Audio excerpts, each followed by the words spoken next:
ছাত্র জনতার আন্দোলনের মধ্য দিয়ে, অভ্যুত্থানের মধ্য দিয়ে এই ফ্যাসিবাদ হাসিনাকে পালিয়ে যেতে হয়েছে এবং দেশ ফ্যাসিবাদ মুক্ত হয়েছে। ফ্যাসিবাদ মুক্ত হলেও এখন পর্যন্ত কিন্তু আমরা গণতন্ত্রকে প্রতিষ্ঠিত করার কাজটা শুরু করতে পারিনি। প্রাথমিকভাবে যেটা হয়েছে, একটা ইন্টারিম গভর্নমেন্ট তৈরি হয়েছে, তারা দায়িত্ব নিয়েছেন, আমরাই দায়িত্ব দিয়েছি তাদেরকে যে তারা এখানে অতি দ্রুত প্রয়োজনীয় যে সংস্কারগুলো আছে সেই সংস্কারগুলো করে অতি দ্রুত একটি সকলের কাছে গ্রহণযোগ্য, সকলের অংশগ্রহণে একটি সুষ্ঠু, অবাধ, নিরপেক্ষ নির্বাচনের ব্যবস্থা করবেন।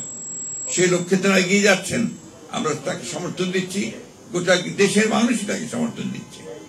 এই পরিপ্রেক্ষিতে 7ই নভেম্বর অত্যন্ত গুরুত্বপূর্ণ, কারণ এই 7ই নভেম্বরের মধ্য দিয়ে সেই দিন বাংলাদেশ নতুন করে একটা পরিচিতি, স্বাতন্ত্র্য এবং সম্প্রসারণবাদ, আধিপত্যবাদের নিকট থেকে বেরিয়ে আসার যে সূচনা, সেই সূচনা সেদিন সম্ভব হয়েছিল।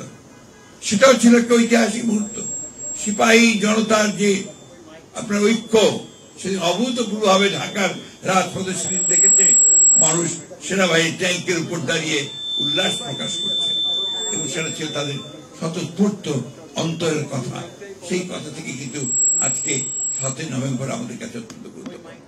সেই জন্য আমরা যে সিদ্ধান্ত নিয়েছি যে আমরা 7ই নভেম্বরকে আবার জনগণের সামনে নিয়ে আসা, আমাদের নতুন প্রজন্ম যারা গত 15 বছরে বিকৃত ইতিহাসকে পেয়েছে, সঠিক ইতিহাসকে পায়নি, তাদের সামনে সেই সঠিক ইতিহাস তুলে ধরা এবং এই 7ই নভেম্বরের গুরুত্বকে সামনে তুলে নিয়ে আসা, এই দায়িত্বটা পালন করার জন্যই আমরা এবার 7ই নভেম্বর ব্যাপকভাবে পালন করার সিদ্ধান্ত নিয়েছি। আমি যে সিদ্ধান্ত হয়েছে সেই সিদ্ধান্তগুলো আপনাদের সামনে তুলে ধরছি। 10 দিন ব্যাপী কর্মসূচি নেওয়া হয়েছে এবং 10 দিনের মধ্যে 7ই নভেম্বরের আপনার সকালবেলা 6টায় নয়াপল্টনের বিএনপি কার্যালয়ে সারা দেশের দলীয় কার্যালয়গুলোতে দলীয় পতাকা উত্তোলন করা হবে। এটা সারা দেশেও হবে। অন্যদিকে 6 তারিখে ঢাকায় আমরা এই দিবসটি নিয়ে আলোচনার জন্য আমরা একটা প্রাপ্তি সাপেক্ষে, তাই না, আচ্ছা যাই হোক, আমি হ্যালো,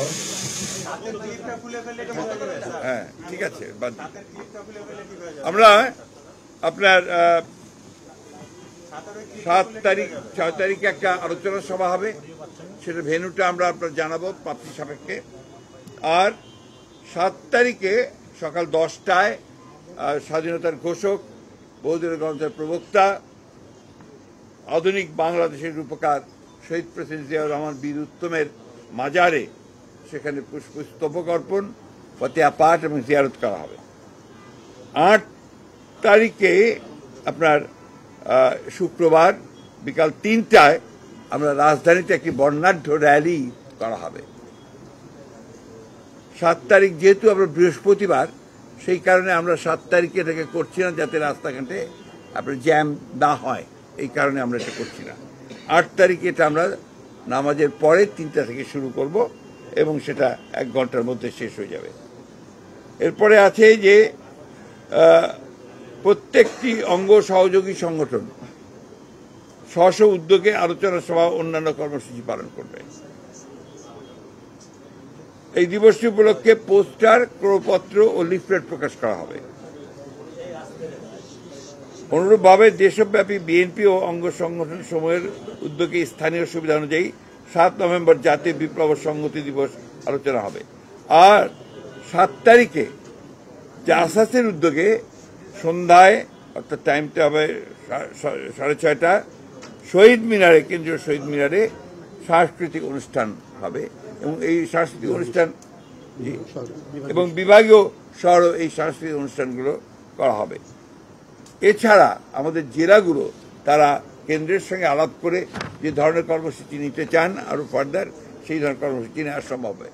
বিভাগীয় শহরগুলোতেও আপনার এই র্যালি অনুষ্ঠিত হবে, সেখানে আমাদের কেন্দ্রীয় নেতারা উপস্থিত থাকবেন।